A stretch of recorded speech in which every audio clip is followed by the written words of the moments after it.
আসসালামু আলাইকুম। University colony BA third semester যারা নতুন এবছরের এনপির, তো তোমাদের এখানে দেখে নাও থার্ড সেমিস্টারের মেজর সাবজেক্ট কী থাকবে এবং মাইনর সাবজেক্ট কী থাকবে আর এসসি সাবজেক্ট। তোমাদের কটা কী সাবজেক্ট পড়তে হবে তো অবশ্যই প্রথম থেকে শেষ অবধি ভিডিও দেবে, তাহলে বুঝতে পারবে। একটা জিনিস মাথায় রাখবে,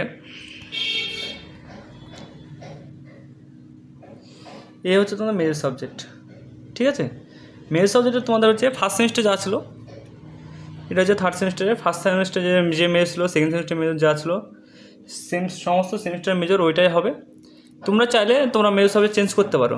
ফার্স্ট সেম এবং সেকেন্ড সেম মিলিয়ে যদি 60% আপ নাম্বার হয় 60%, তাহলে কিন্তু মেজর সাবজেক্ট তুমি চেঞ্জ করতে হবে, কিন্তু চেঞ্জ করার জন্য কলেজে তোমাকে কন্ট্যাক্ট করতে হবে, ঠিক আছে।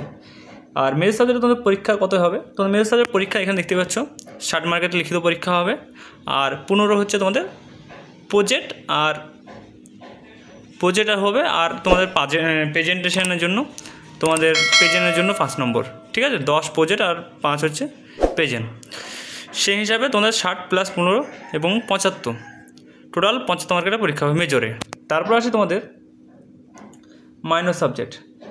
ফার্স্ট সেমিস্টার তোমাদের যে সাবজেক্টে মাইনর ছিল সেই সাবজেক্টে মাইনর হবে। মাইনর কিন্তু আশা করি আর চেঞ্জ হবে না, তোমাদের যা চেঞ্জ হওয়ার হয়ে গেছে, ঠিক আছে, কিন্তু আর চেঞ্জ হবে না। মাইনর হচ্ছে তোমাদের ফার্স্ট সেমিস্টার যে মাইনর পড়ছো সেই মাইনরটা তোমাদের থার্ড সেমিস্টারে পড়তে হবে। তারপর সেকেন্ড সেমিস্টার যে মাইনরটা পড়ছে সেটা ফোর্থ সেমিস্টার পড়তে হবে। ফোর্থ সেমিস্টার যখন হবে তখন আমি সেটা আলোচনা করবো। তো এটা হচ্ছে তোমাদের। তারপর আসি দেখো, এটা তোমাদের পরীক্ষা কত হবে দেখে নাও। তোমাদের 40 হবে লিখিত এবং 10 হবে তোমাদের প্র্যাকটিক্যাল, ঠিক আছে। তারপর আসছি তোমাদের এসসি। তারপর দেখো তোমাদের যেটা আছে সেটা হচ্ছে এমডিসি মাল্টিডিসিপ্লিনারি কোর্স। তোমরা ফার্স্ট সেম এবং সেকেন্ড সেম যা নিয়েছো সেটা বাদ দিয়ে নতুন আসবে, সেটা তোমাদের কলেজ নিজে কলেজে পড়াশোনা করো সেই কলেজে তোমার পরীক্ষার আগেই দিয়ে দেবে, সমস্ত কিছু তোমরা আপডেট পেয়ে যাবে সেখান থেকে। তারপর আসে তোমাদের এসসি পেপার। এসসি পেপারটা তোমরা সকলেই জানো কোনটা। এসসি মানে যেটা মেজর হবে তোমাদের সেটা এসসি পেপার, অর্থাৎ এটা যে একটু মেজর, তোমাদের মেজর যেটা নিয়েছো সেটা যে কোনো সাবজেক্ট, বাংলা, ইতিহাস, রাষ্ট্রবিজ্ঞান, যে কোনো সাবজেক্ট মেজর যেটা নেবে সেটাই তোমাদের কিন্তু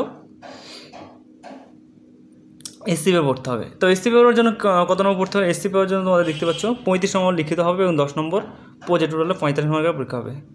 তারপর আসে তোমাদের অ্যাডেড ভ্যালু কোর্স, যেটা হচ্ছে এটা অ্যাডেড ভ্যালু কোর্স। এটা হচ্ছে তোমাদের দেখবে এবার বাংলা হবে, আশা করি যতটা ধারণা, কিন্তু কলেজ কর্তৃপক্ষ যে নতুনভাবে অন্য সাবজেক্ট দেয় সেটা নতুন দিতে হবে, কিন্তু এটা অ্যাকচুয়ালি তোমাদের সিস্টেম অনুযায়ী বাংলা হবে। সকলে এই সাবজেক্ট যারা হবে সবারই একই হবে। তো আশা করি তোমার এটা হবে তোমাদের এমসিকিউ টাইপ এবং এমডিসি এই দুটো সাবজেক্ট হবে তোমাদের এমসিকিউ, মানে শর্ট কোশ্চেন অ্যান্সার ঠিক যেটা দিয়েছো, এবং এই 3টি কোশ্চেন যেটা আছে মেজর, মাইনর, এসসি, এগুলো হচ্ছে বড়। তো তোমাদের থার্ড সেমিস্টারে ক্লিয়ার হয়ে গেল কী কী পড়তে হবে। টোটাল 5টা সাবজেক্ট পড়তে হবে। তো 5টা সাবজেক্ট কত কী মার্ক, তো আশা করি সকলেই বুঝতে পেরেছো। এবং তোমাদের এই সাজেশন কবে কী পাবলিশ, খুব শীঘ্রই চ্যানেলে পাবলিশ হয়ে যাবে, এবং তোমাদের সিলেবাস কী আছে সে নিয়েও আলোচনা খুব শীঘ্র হয়ে যাবে। তো অবশ্যই চ্যানেলে নতুন সদস্য হয়ে থাকো তাহলে অবশ্যই চ্যানেলটিকে সাবস্ক্রাইব করে পাশে বেল আইকন দাবিয়ে দিয়ে আমাদের সঙ্গে যুক্ত থাকবে। আর আমাদের হোয়াটসঅ্যাপ চ্যানেল গ্রুপ এবং ফেসবুক চ্যানেল গ্রুপে A to Z কানেক্ট হয়ে যাবে, A to Z ওখান দিয়ে তোমরা পেয়ে যাবে। তো আজকে মতো এইটুকু। Thanks for watching all friends, এবং সকল বন্ধুবান্ধবকে এই ভিডিওটা শেয়ার করে দেবে। কোনো কিছু বুঝতে অসুবিধা হলে অবশ্যই তোমরা কমেন্ট সেকশনে জানাবে, আশা করি তোমার অনেকটাই হেল্প হবে, ঠিক আছে। তো আজকের মতো এইটুকুই, আশা করি সকলেই বুঝতে পেরেছো। আর তোমরা তোমার বন্ধুবান্ধবকে অবশ্যই শেয়ার করে দেবে ভিডিওটা, আর আমাদের চ্যানেলে অবশ্যই তোমরা যুক্ত হয়ে যাবে।